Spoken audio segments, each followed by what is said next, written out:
Sawadikap, jangan lupa subscribe.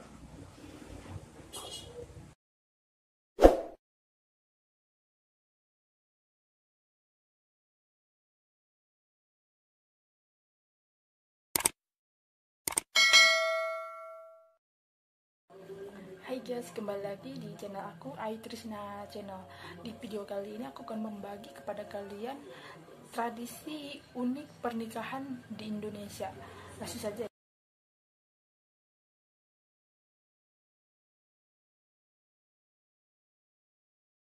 Pertama itu ada adat Batak. Adat Batak ini adalah termasuk salah satu pernikahan adat termahal di Indonesia. Ada prosesi yang disebut sinamot.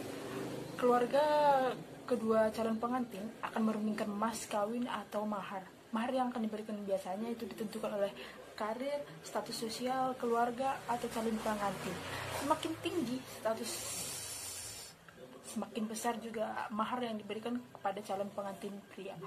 Banyak orang mengira bahwa orang Batak sangat materialis.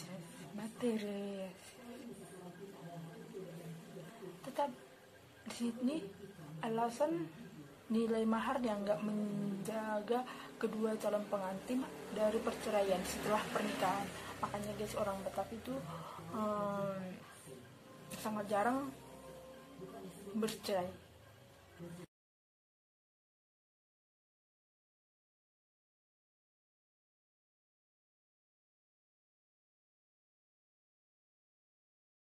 Terus yang kedua itu adalah di suku Bugis di Makassar.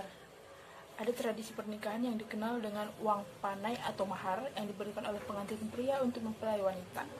Besar uang panai disesuaikan dengan strata si gadis, mulai garis keturunan, pekerjaan, kecantikan, hingga pendidikan. Sama ya guys, kayak orang Batak tadi. Misalnya jika gadis yang dilamar bergelarkan S1, harga panai akan lebih mahal dari gadis lulusan SMA. Begitu pula dengan wanita S2, uang panainya akan lebih mahal dari wanita S1.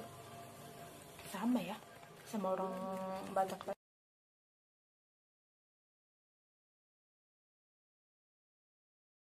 Yang ketiga adalah pernikahan suku Sasak di Lombok. Dalam tradisi ini calon pengantin pria harus menculik calon pengantin dulu sebelum nikah. Aneh ya guys. Misalnya kalau orang menculik itu ditangkap polisi loh. Ini bukan. Dalam tradisi ini, si calon pengantin pria harus diculik calon pengantin sebelum dinikahi. Tradisi ini dikenal sebagai sebutan menarik atau pelarian.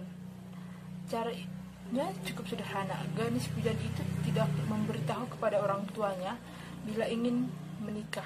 Gadis itu dibawa, namun jangan lupa aturan mencuri gadis kemudian melarikannya harus dilakukan dengan membawa beberapa kerabat atau teman. Jadi harus punya teman. Ya, sebagai saksi, kerabat dibawa mencuri gadis sekalian sebagai pengiring dalam prosesi merarik. Dengan catatan, gadis itu tidak boleh dibawa langsung ke rumah lelaki, melainkan harus dititipkan ke kerabat lelaki dahulu.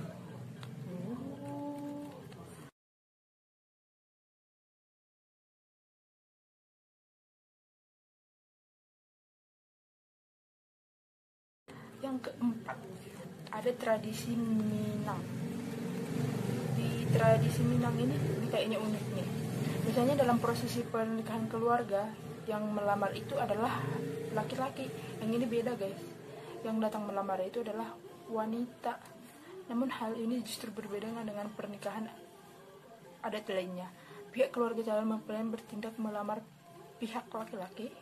Sebelum menikah, pihak perempuan harus melewati tahap meresek atau lamaran dengan datang membawa bunga seperti buah-buahan atau kue basah.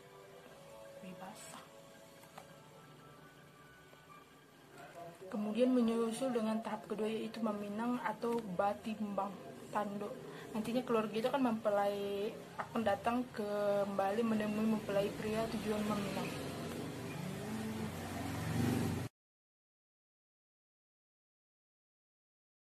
Yang kelima adalah tradisi unik menahan buang air di Kalimantan. Aneh ya.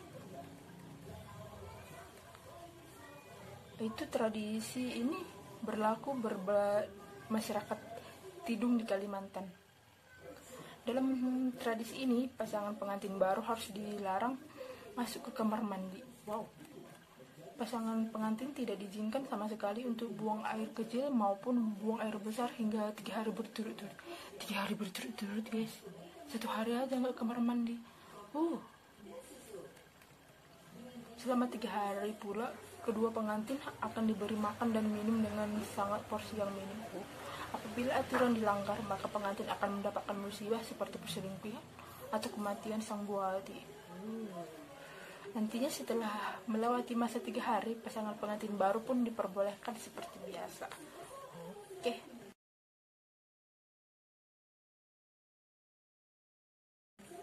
Yang keenam, tradisi pernikahan munggah atau di Palembang. Pernikahan yang uniknya saat ini berlaku di Palembang. Sebelum tiba hari pernikahan, ada beberapa tahap cukup panjang yang harus dilalui pasangan calon pengantin. Dimulai dari madik, melihat, menyenggung, ngembet atau diikat, besaran atau bermusyawarah, mutus ke kato, ngater ke belanja, ritual jelang akad nikah, dan munggah. Pada tahap munggah, disinilah puncak dari semua alias hari H pernikahan adat Palembang. Prosesi munggah dimeriahkan dengan tabuhan rebahan mengiringi rombongan pengantin pria ketika menemui pihak mempelai wanita. Wow.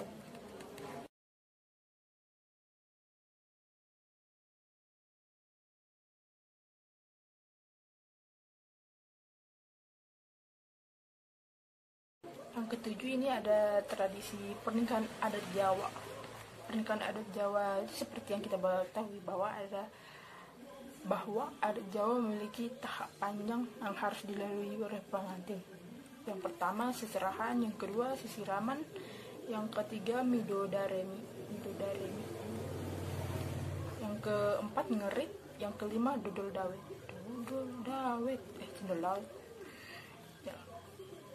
Yang seterusnya akad pernikahan, yang seterusnya lagi panggih dalam bahasa Jawa itu adalah bertemu. Dalam proses untuk ini, kedua pasangan harus dipertemukan sebagai suami istri yang sah. Nah, itu guys, ada 7 pernikahan adat unik yang paling unik di Indonesia. Yang paling unik menurutku tadi yang di adat Tidung ya, soalnya harus menahan 3 hari tidak ke kamar mandi. Gimana dia mau berak, gimana mau kencing, ya kan?